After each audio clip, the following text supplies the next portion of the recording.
Thank you, Mr. Chairman, members of the committee. I'm happy to be back in front of the Judiciary Committee where I started this pilgrimage. I am going to get even more fundamental than my good friend and colleague. Like him, I speak to students, especially law students, but also college students and even high school students, quite frequently about the Constitution, because I feel that we're not teaching it very well. I speak to law students from the best law schools, people presumably especially interested in the law, and I ask them, how many of you have read the Federalist Papers?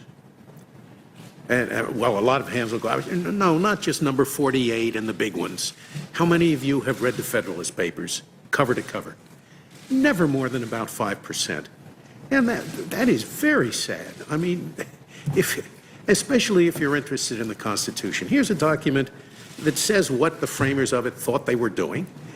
It's such a profound exposition of political science that it is studied in political science courses in Europe. And yet we have raised a generation of Americans who are not familiar with it. So when I speak to these groups, the first point I make, and I think it's even a little more fundamental than the one that Stephen has just put forward, I ask them, what do you think is the reason that America is such a free country? What is it in our Constitution that makes us what we are?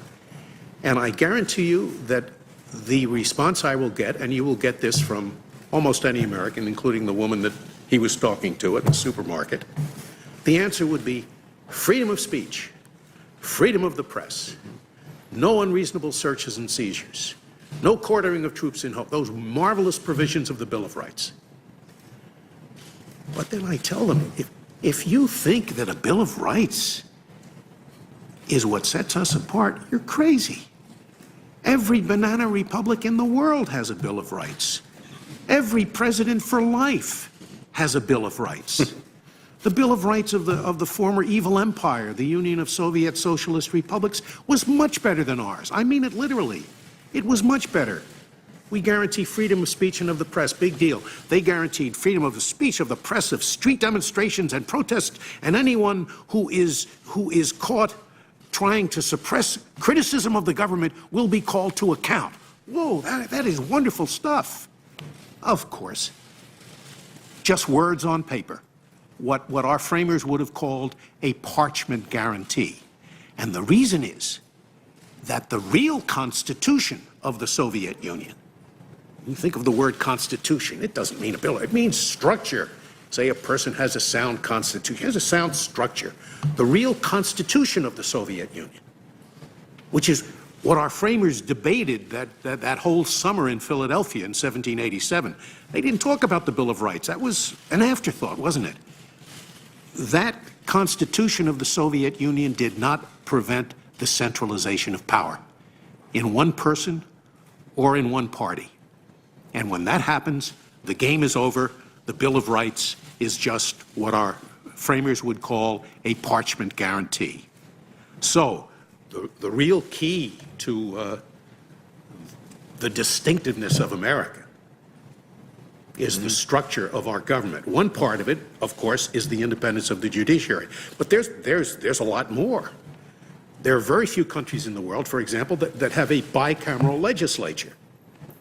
Oh, England has a House of Lords for the time being, but the House of Lords has no substantial power. They can just make the Commons pass a bill a second time. France has a Senate, it's honorific. Italy has a Senate, it's honorific. Very few countries have two separate bodies in the legislature equally powerful.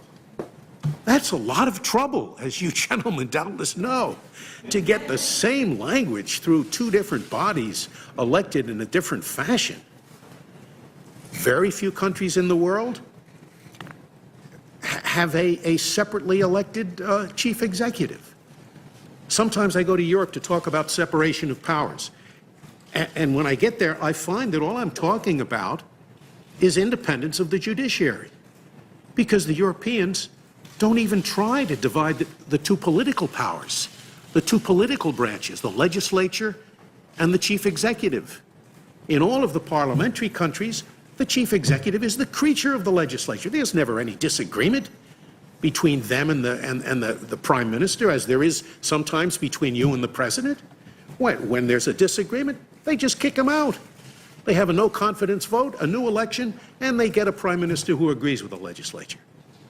And, you know, the Europeans look at this system and they say, well, it passes one house, it doesn't pass the other house. Sometimes the other house is in the control of a different party. It passes both, and then this president who has a veto power vetoes it, and they look at this and they say, it is gridlock. And I hear Americans saying this nowadays, and there's a lot of it going around. They talk about a dysfunctional government because there's disagreement, and the framers would have said, yes, that's exactly the way we set it up.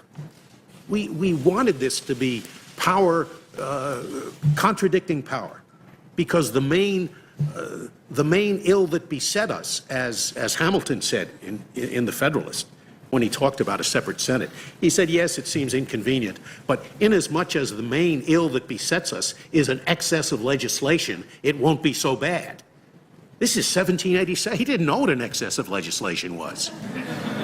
So unless Americans can appreciate that and learn to love the separation of powers, which means learning to love the gridlock, which the framers believed would be the main protection of minorities. The main protection. If a bill is about to pass that really comes down hard on some minority, they think it's terribly unfair. It doesn't take much to throw a monkey wrench into this complex system. So Americans should appreciate that, and they should learn to love the gridlock. It's there for a reason, so that the legislation that gets out will be good legislation. And thus conclude my opening remarks.